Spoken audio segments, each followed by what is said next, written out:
নজর রাখবো পরবর্তী সংবাদে। আজ দক্ষিণ জেলার অন্তর্গত বিলোনিয়ার ঈশ্বরচন্দ্র বিদ্যাসাগর কলেজের গার্লস হোস্টেলের উদ্বোধন করলেন আজকে। উপস্থিত ছিলেন জেলার সভাধিপতি দীপক দত্ত। দীপক দত্তের হাত ধরে আজকে এই হোস্টেলের উদ্বোধন করা হলো। এলাকার ছাত্রীদের কথা মাথায় রেখেই আজকের এই বিশেষ আয়োজন।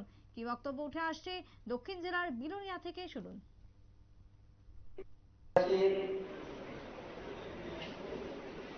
মহিলাদের ক্ষেত্রে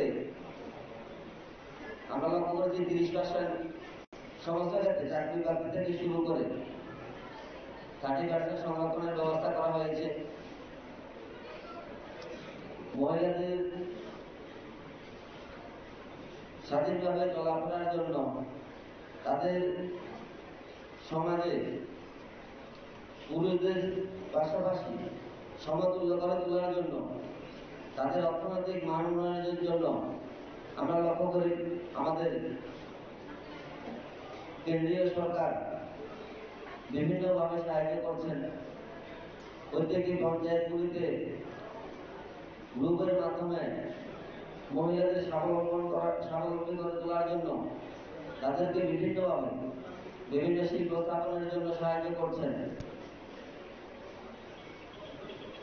শিক্ষার পাশাপাশি মহিলাদের সামাজিক ক্ষেত্রে সমস্ত রকমের সুযোগ সুবিধাগুলি আমরা বর্তমান সময়ে দেখছি কেন্দ্র এবং রাজ্য সরকার বাড়িয়ে দিচ্ছেন। ইতিমধ্যে আমাদের রাজ্যের সরকার থেকে আরেকটা ঘোষণা দেওয়া হয়েছে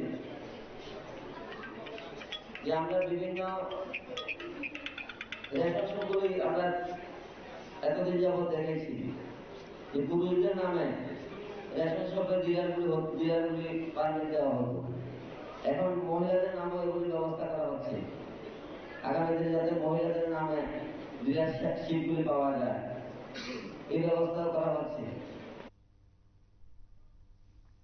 আপনারা শুনলেন যে বক্তব্য উঠে আসছে কার্যত পক্ষে মহাবিদ্যালয়ের ছাত্রীদের সুবিধার্থে ছাত্রী আবাসের এই উদ্বোধন। ছাত্রী আবাসের উদ্বোধনের পর এলাকা জুড়ে বেশ সাড়া পরিলক্ষিত হয়েছে। খুশি তারা প্রত্যেকেই।